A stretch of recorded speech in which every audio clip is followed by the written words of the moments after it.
es intentar entender un poquito mejor el por qué estamos tan enfermos. Os pongo ahí un monete por dos razones. Uno, porque me hace mucha gracia, y dos, porque ya nos va a recordar de dónde venimos y nos va a recordar lo que somos. Ese punto es fundamental para comprender dónde estamos ahora y cómo estamos ahora. ¿Y cómo estamos? Pues si vemos un poquito los avances de la humanidad a día de hoy, pues podemos ver que tenemos metaverso, que hemos conquistado el espacio, tenemos trenes bala de alta velocidad, tenemos inteligencia artificial, tenemos nanorobots, tenemos nanotecnología, tenemos unas vacunas que nos han permitido mejorar nuestra salud, ¿no? Hemos erradicado diferentes enfermedades que hasta hace muy poquito mataban a miles de personas, y podríamos pensar que estamos muy bien, que somos la panacea, pero si indagamos un poquitito más y nos ponemos a ver, por ejemplo, la incidencia de diabetes, pues nos podemos llevar una pequeña sorpresa. Estamos hablando aquí de datos de 2014, marcaban ya 422 millones de diabéticos. Es una brutalidad. Ya la marcaban como una pandemia real. Tenemos en la cabeza asociado ya a pandemia el COVID, pero tenemos otra serie de pandemias como la diabetes o como la obesidad, y que las tenemos como normalizadas. Pensamos que a partir de cierta edad es normal que la gente tenga diabetes o sea obesa y necesite una pastilla para la diabetes o necesite una pastilla para la hipercolesterolemia. Podemos seguir con más enfermedades, como enfermedades cardiovasculares, y seguimos aumentando las enfermedades cardiovasculares, a pesar de que todos esos avances médicos siguen aumentando, que esos avances en la industria farmacológica siguen aumentando. Ya nos podemos empezar a preguntar si algo raro puede estar pasando aquí. Aquí tenemos, no se ve con esto, la incidencia de cáncer, que sigue subiendo, y las estimaciones para los próximos años no son para nada halagüeñas. Si nos vamos al ámbito de la psicología, pues con la ansiedad seguimos igual, incrementando valores, con la depresión seguimos igual, incrementando valores. Y todo esto nos lleva a lo que se ha denominado actualmente como las enfermedades de la civilización o las enfermedades de los países occidentales. Son enfermedades que están relacionadas con esos países industrializados y el comportamiento o las características conductuales que se llevan en ese tipo de países. Es un abanico muy amplio de enfermedades no transmisibles, pero que son las que realmente ahora provocan la mayor cantidad de muertes y provocan la mayor cantidad de gastos en nuestros sistemas de salud. El siguiente pasito es intentar comprender nuestra filogénesis, ese proceso de formación de la especie, desde que nos bajamos de los árboles hasta que nos pusimos de pie y empezamos a andar en la sabana hasta el Homo sapiens sapiens de hoy en día. Al final somos el proceso evolutivo de los últimos 4,5 millones de años. Y cuando hablamos de proceso evolutivo, estamos hablando específicamente de cómo nos relacionamos con nuestro contexto, ¿de acuerdo? Y cómo nuestro genoma se ha intentado adaptar a nuestro contexto. Es importante entender que es un proceso largo, estamos hablando de 4,5 millones de años, ¿de acuerdo? Para nuestro género Homo. Por lo tanto, los cambios son muy paulatinos y necesitan periodos temporales muy altos. Y básicamente el objetivo final de cualquier organismo en ese proceso de evolución es más que nada una lucha por la energía. ¿Y de dónde sacamos esa energía? Pues es muy fácil, del Sol. Pero del Sol única y exclusivamente pueden sintetizar energía las plantas. Luego hay otros animales que se comen las plantas y hay otros animales que se comen a esos animales. Y luego estamos los animales súper adaptados que nos podemos comer todo. ¿De acuerdo? O sea, es una de las razones por las cuales somos tan adaptativos. Si indagamos un poquitito más, podemos ver que hay dos actividades principales que han hecho una impronta o que han tenido una impronta más grande en nuestro ADN. La primera de ellas son actividades de baja intensidad y larga duración, que seguramente nos puede venir a la cabeza rápidamente, pues las actividades de recolección, pero hay otras mucho más importantes, como puede ser la caza por persistencia. Básicamente era ir detrás de un bicho hasta que se cansaba, le daban síncope y te lo comías. ¿Cómo pasaba eso? Porque nuestros sistemas metabólicos, nuestros sistemas de termorregulación son los más eficientes que existen en el reino animal. Y luego tenemos otra actividad que es de alta intensidad y de corta duración, y que ha podido tener una impronta genética incluso mayor que la anterior. Y aquí tenemos dos tipos de acciones. Uno, la caza societal, cuando ya empezamos a tener un mínimo de estructura cerebral y podíamos tener una estructura social, y la que realmente ha tenido un impacto mayor en todo ese proceso filogenético que ha ido modulando nuestro ADN, que es la huida. Seguramente nos suene esa respuesta de lucha-huida, pues tiene más que ver con esto. Este tipo de actividades es lo que los estudios antropológicos han marcado como que han sido los que han modulado de una forma más importante todo ese ADN. ¿De acuerdo? Podríamos decir, por lo tanto, y decimos además, ¿no?, que somos animales hechos por y para el movimiento. Y cuando hablamos ya de nutrición, pero tenemos un sistema digestivo que es similar al de los carroñeros. Tenemos un estómago con un nivel de acidosa, básicamente, para poder destruir bacterias o carne putrefacta o en proceso de putrefacción. Luego tenemos un intestino un intestino delgado muy largo, ¿de acuerdo? Similar a lo de los carnívoros, similar a lo de los carroñeros, que nos permite asimilar todas esas proteínas. Y luego tenemos un intestino grueso que tiene mucha menos longitud. Eso es una reminiscencia de cuando éramos monos y estábamos en los árboles y nos alimentamos a base de plantas y frutas. El objetivo que tiene ese intestino grueso es simplemente fermentar esos vegetales que no podemos digerir. Y para poder digerirlos necesitamos de ciertas bacterias que son las que van a fermentar todos esos vegetales. A través de esa fermentación podremos acceder a nutrientes que son básicos para nuestra salud. Y otro puntito importante, si medimos cuántos metros de intestino tenemos, pues tenemos de 5 a 7 metros, el intestino grueso es un poquitito más cortito, pero es una cantidad de tejido que está expuesto con el exterior que es brutal, porque al final está expuesto al exterior porque es lo que viene a partir de la boca por donde ingerimos. Por lo tanto, es lógico que nuestro sistema inmune esté cerca de todo este sistema digestivo para protegernos por si entra cualquier patógeno. Y es así que más o menos el 80% de las células de nuestro sistema inmune están en nuestro intestino para protegernos de cualquier patógeno que pueda entrar por ahí, porque es la zona donde más patógeno, o la zona de contacto con el exterior que más tenemos. Como comentábamos antes, todo este intestino va a estar lleno de bacterias que las necesitamos para poder digerir muchos de esos nutrientes y poder acceder a esos nutrientes. Por lo tanto, es muy importante el poder identificar qué tipos de familias de bacterias son buenas o son beneficiosas para nuestra salud y cuáles no lo son tanto. Y el problema se complica un poquito más, porque no solamente tenemos bacterias en nuestro intestino, que tenemos un montón, pero también tenemos bacterias en nuestros pulmones, en nuestras vías respiratorias, en nuestra boca, en nuestra piel. Y todas esas bacterias van a tener una relación directa con nuestro sistema inmune y van a tener una relación directa con nuestra salud. Por lo tanto, a lo mejor eso de lavarse tanto las manos no es lo más adecuado, porque puede que estemos eliminando patógenos, pero estamos eliminando nuestra primera barrera de protección, que son todas esas bacterias o microbiota de la piel que funciona en sinergia con nuestro sistema inmune.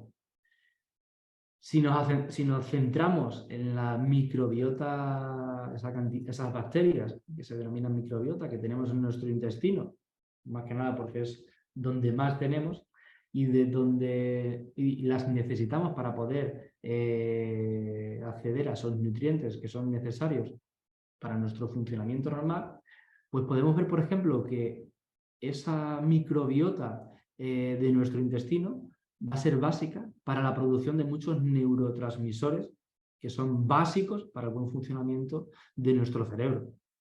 Destacar, por ejemplo, la serotonina. El 90% de la serotonina se produce en nuestro intestino, porque somos animales sociales por naturaleza.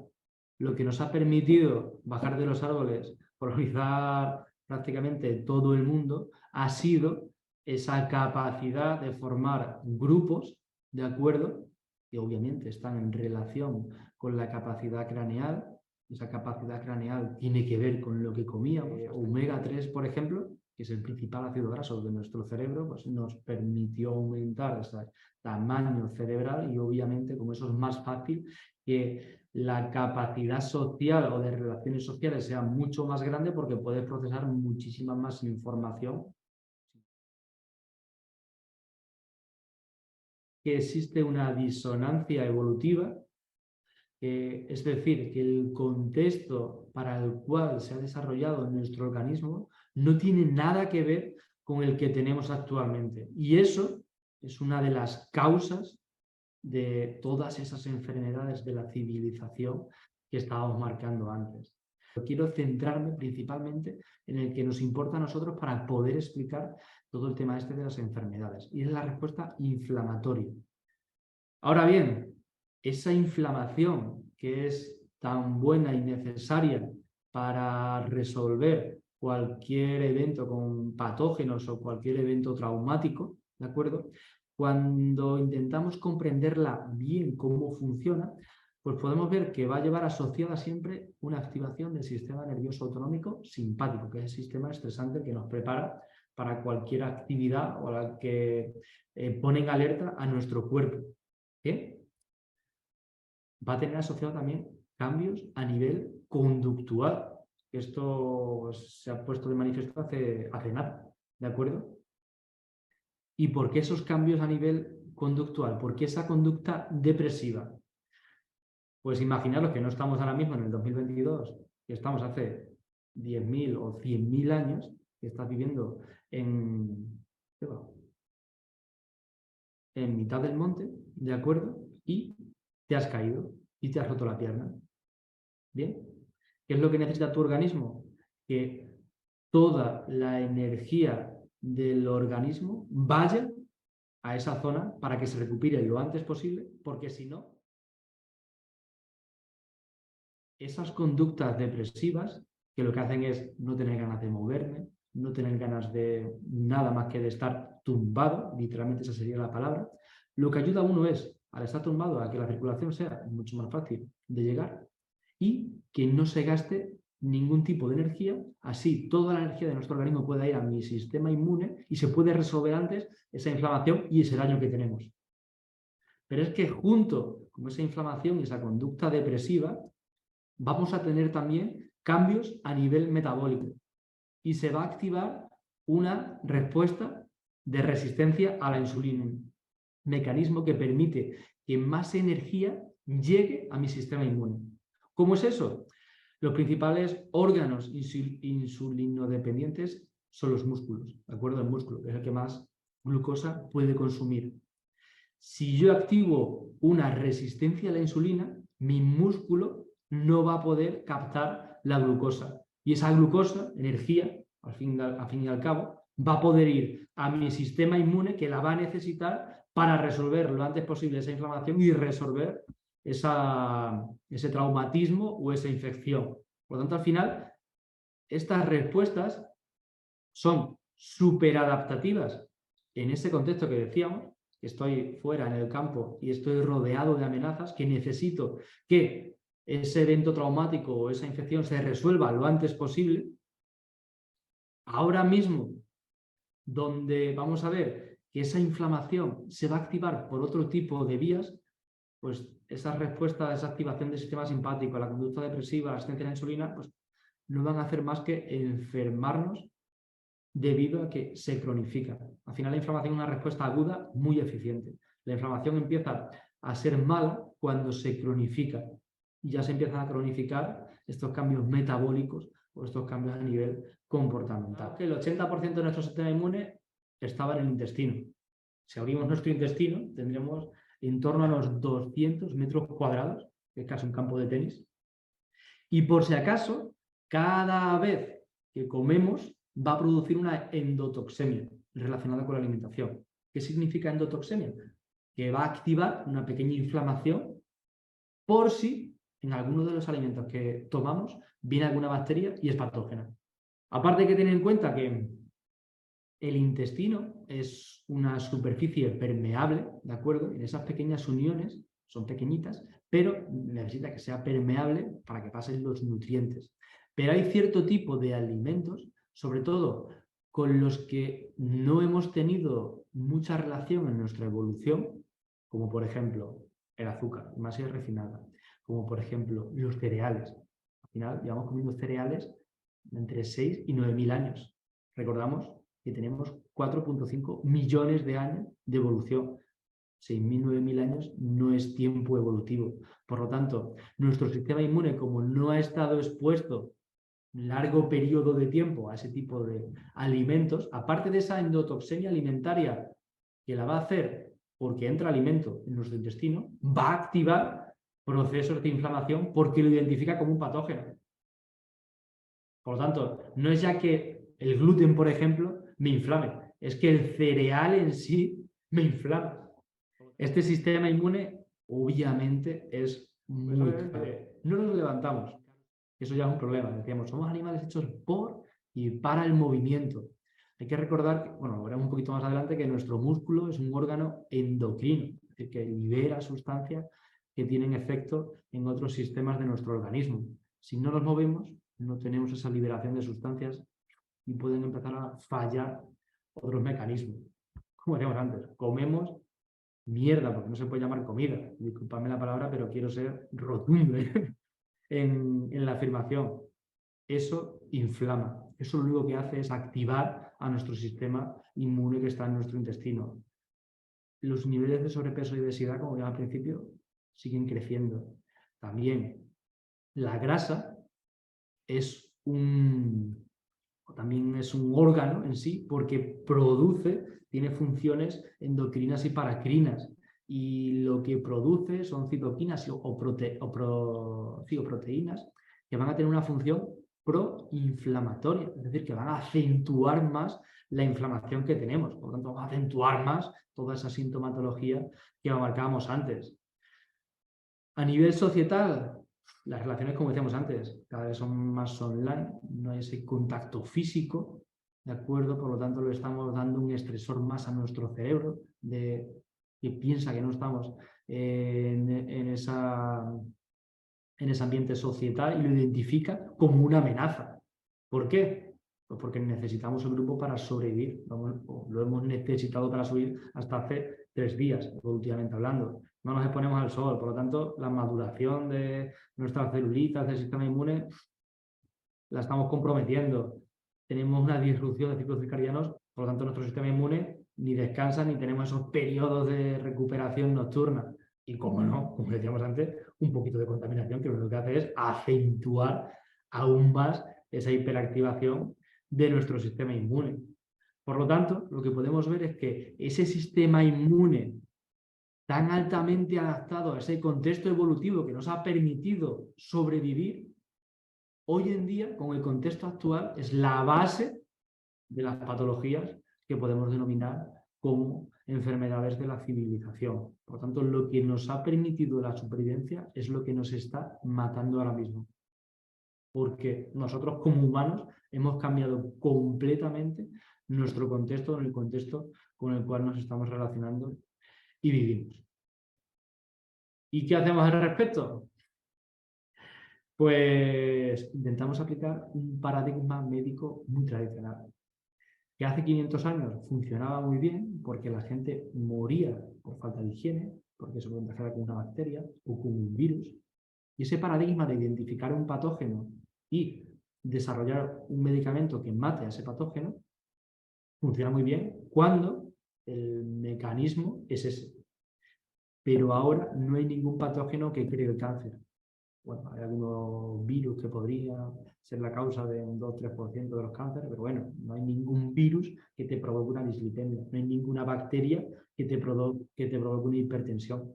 Lo que lo provoca es el contexto, cómo nos relacionamos con ese contexto. Nuestra conducta, perdón, es la que produce esas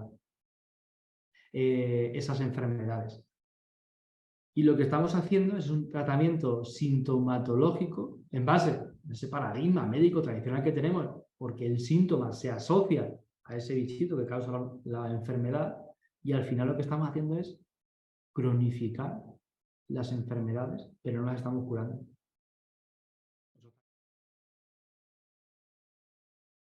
Pues en línea de lo que estábamos viendo desde el principio, somos animales hechos por y para movimiento y nos movemos para nutrirnos. Pues lo siguiente es ver con quién nos movemos. Pues habría que empezar las intervenciones o empezar los cambios conductuales por estos dos parámetros, porque hemos dicho que son fundamentales. A nivel de nutrición, el tener una buena microbiota que reduzca esos niveles de inflamación es básico para el tratamiento de prácticamente cualquier patología. A nivel de actividad física o de movimiento, pues simplemente recordar que ese músculo es un órgano endocrino, que tiene función endocrina y paracrina, es decir, que se comunica con el resto de tejidos cercanos o con órganos más lejanos. ¿Y cómo se comunica? A través de la producción de mioquinas, que simplemente son como proteínas, como mensajeros, que pueden ir a un lugar o a otro y pueden tener cambios en esos lugares donde van. Y este puntito es muy importante. ¿Por qué? Porque esas citoquinas pues, pueden regular desde procesos inflamatorios, metabólicos, de lipolisensibilidad a la insulina, un montón, ¿de acuerdo? Y otro punto importante es que tienen una acción contraria a las adipoquinas, que son las proteínas que pueden liberar el tejido graso, que decíamos antes que tenían una función proinflamatoria. Por lo tanto, el tener una buena masa muscular, tanto en tamaño como en funcionalidad, va a prevenirnos de esa inflamación que estábamos viendo antes, que va a ser una de las causas de las enfermedades de la civilización. Por lo tanto, la actividad física ya se ha marcado como un parámetro fundamental. Se ha identificado como los sedentarios tienen menos producción de este tipo de citoquinas, tienen un mayor grado de inflamación y obviamente se relacionan con patologías. El pico de inflamación aguda va a ser muy alto, pero luego esas mismas citoquinas que segrega el músculo tienen una acción antiinflamatoria y los niveles normales o basales que podemos tener inflamatorios son muchísimo más bajos si practicamos esa actividad física de forma regular. Ese ejercicio de alta intensidad mejora el rendimiento cognitivo. ¿Y por qué?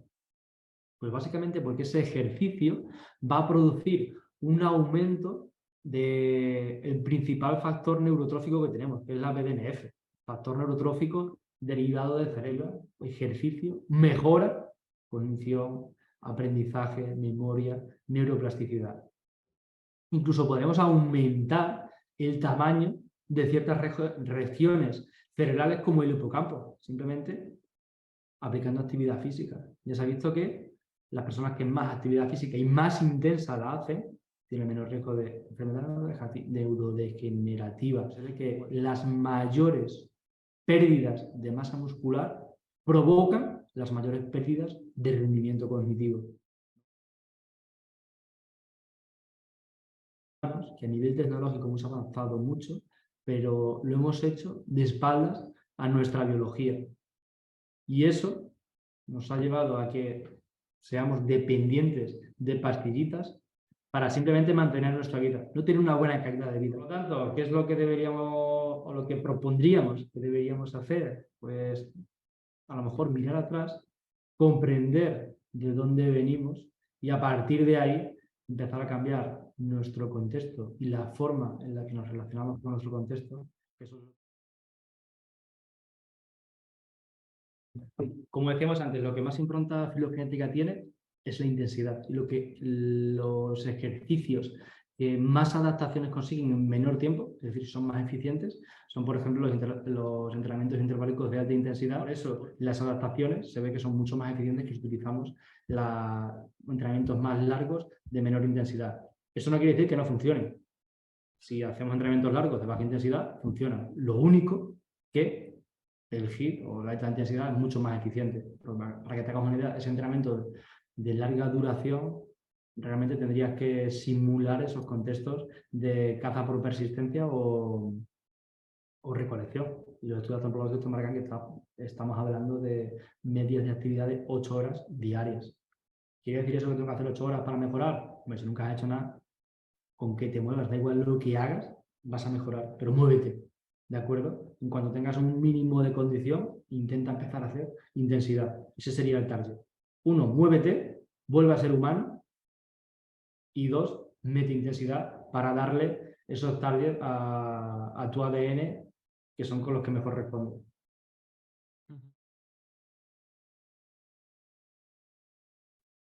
Nuestro sistema digestivo está hecho precisamente para eso.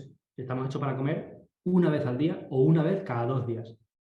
Por lo tanto, lo del 16-8 ven que funciona, pero realmente si analizamos nuestro sistema digestivo y lo comparamos con otros bichos parecidos a nosotros, realmente estamos hechos para hacer una gran comida al día o cada 2 días.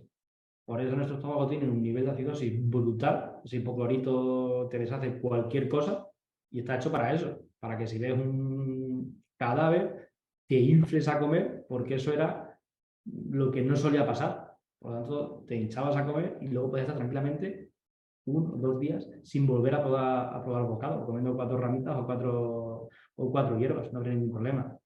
¿Lo podemos aplicar literalmente así? Hombre, podemos empezar con ayunos intermitentes de 12-12, o por lo menos no comer 5 veces al día. Si me comes 3 veces al día, bueno, mejor que 5. Si luego podemos empezar a quitar el desayuno, por ejemplo, porque no tiene ningún sentido evolutivo el dar comida en cuanto nos levantemos. Somos el único animal que rompe una ley, cuando hablamos de ley que se cumple en todos los bichos, que dice que para conseguir que cualquier organismo, para conseguir energía, tiene que gastar energía previamente. Pues 1, que los efectos en el hígado son más que nada bulos, no afecta al hígado por comer mucha proteína o mucha grasa, no tiene ningún sentido. Lo que afecta al hígado es comer fructosa. Si tú comes mucho hidrato de carbono y sobre todo cualquier mierda industrial que tenemos ahora mismo que tiene una cantidad de fructosa y azúcar brutal al hígado, eso es lo que crea hígado graso. Cuando hemos tenido pequeños periodos de buena temperatura, nos hemos estado alimentando principalmente de fruta de temporada que podíamos tener en primavera, ¿de acuerdo? Y luego cuando llegaba el invierno, no es que hiciésemos un ayuno, es que no había nada que comer. ¿Y cómo sobrevivíamos? Pues gracias a las reservas de grasa que teníamos. ¿Dónde se crea la grasa? En nuestro hígado.